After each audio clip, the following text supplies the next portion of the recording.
اس رمضان میں ہم سب نے اپنا ایمان ریفریش کرنا ہے انشاءاللہ تعالی.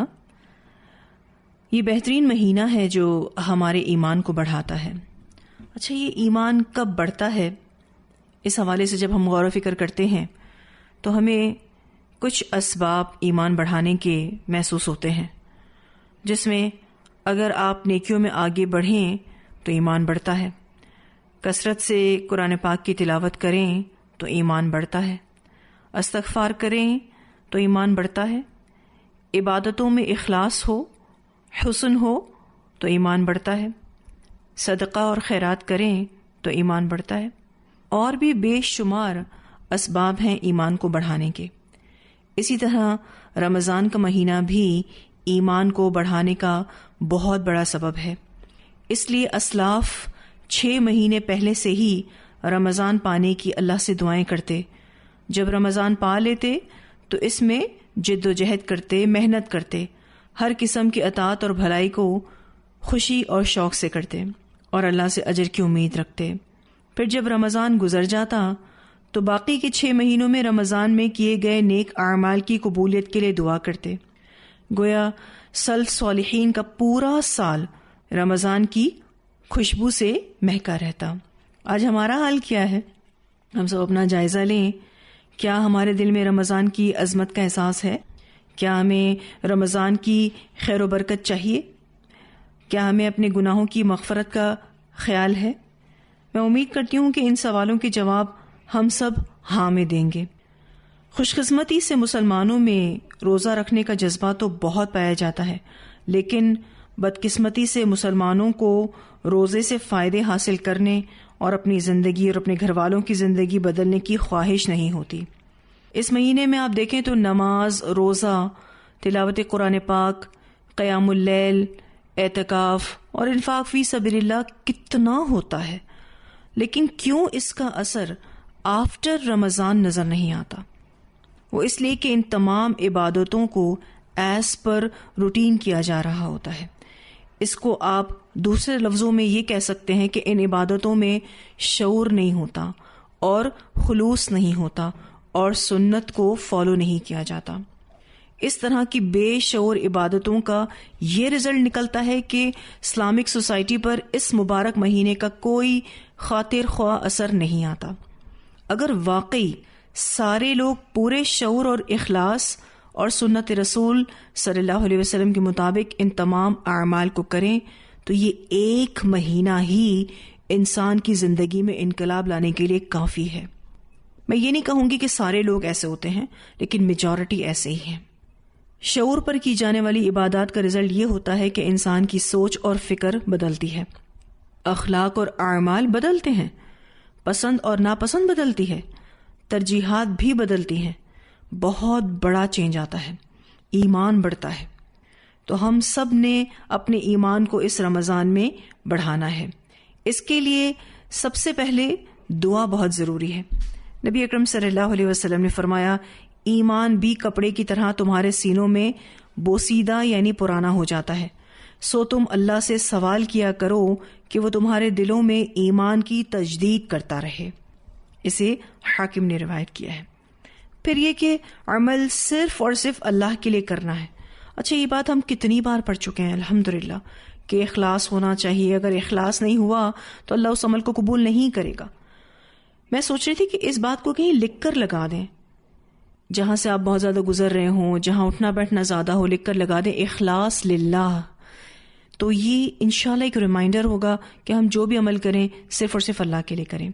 نبی اکرم صلی اللہ علیہ وسلم نے فرمایا، بے شک اللہ تعالیٰ فرماتا ہے میں بہترین حصے دار ہوں، اور وہ اس طرح کہ جو میرے ساتھ کسی کو حصے دار بنائے گا میں سارے کا سارا اپنے حصے دار کو دے دوں گا، یعنی خود کچھ بھی نہیں رکھوں گا. لوگوں، اللہ کے لیے خالص عمل کرو، کیونکہ اللہ تعالیٰ صرف وہی عمل قبول کرتا ہے جو خالص اسی کے لیے کیا گیا ہو. اسے بہقی نے روایت کیا ہے.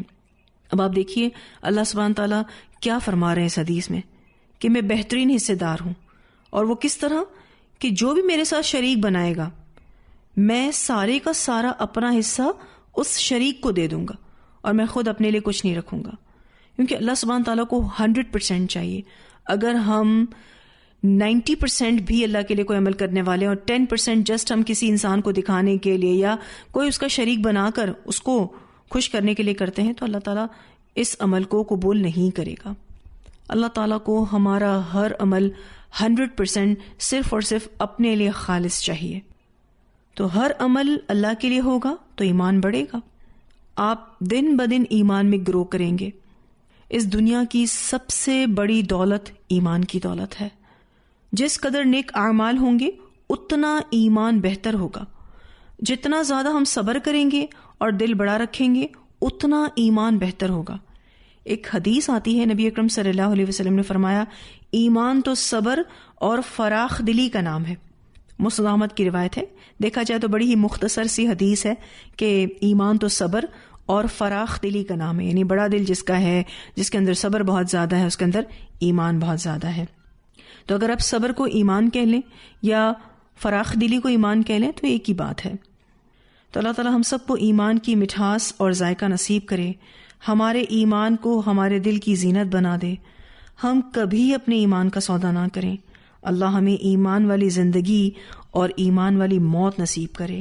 اللہ ہمیں ایمان کی دولت سے مالا مال کرے. آمین. انشاءاللہ تعالیٰ اس رمضان کا دوسرا ریمائنڈر کیا ہے کہ we will refresh our ایمان in رمضان. ہم سب اپنے ایمان کو تر و تازہ کریں گے اس رمضان میں انشاءاللہ تعالی. اچھا، اگر ایک سوال میں آپ سب سے کروں کہ ایمان کی مٹھاس آپ نے محسوس کی ہے؟ اس کا باقاعدہ ایک ٹیسٹ ہے، اور ایمان کا ذائقہ اور مٹھاس جس کو نصیب ہو جائے پھر وہ کبھی بھی دین کے ساتھ کمپرومائز نہیں کرتا. اور یوں سمجھ لیجئے کہ یہ رمضان کا مہینہ ہمارا ٹریننگ سیشن ہے، اور اس میں جب ہم اپنے ایمان کو بڑھاتے ہیں تو یہ انرجی ہمیں پورے سال کام آتی ہے. اور اسی طاقت کے بیسس پر ہم نیک اعمال کرتے ہیں. اسی طاقت کے بیسس پر، یعنی اسی ایمانی طاقت کے بیسس پر ہم مشکلات میں صبر کرتے ہیں. اسی ایمانی طاقت کے بیسس پر ہم آگے اپنی زندگی کا لائے عمل سیٹ کرتے ہیں، یعنی فیوچر پلاننگ کرتے ہیں. اسی ایمانی طاقت کی وجہ سے اللہ سبحانہ تعالیٰ ہمیں فکر آخرت دیتے ہیں. الحمدللہ.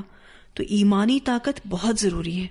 آپ دیکھیے تو ایسی بہت ساری جنگیں ہوئیں جس میں مسلمان تعداد میں کم تھے، لیکن وہ اپنی ایمان کی طاقت کی بیسس پر بڑے بڑے لشکروں سے ٹکرا گئے اور جیتے الحمدللہ. تو پھر یہ شیطان جو ہے وہ کیسے کوئی مشکل ٹارگٹ ہو سکتا ہے ہمارے لیے؟ جب ہمارے اندر ایمان زیادہ ہو، جب ہم کو اللہ پر بھروسہ ہو تو شیطان ہم پر کنٹرول نہیں کر سکتا.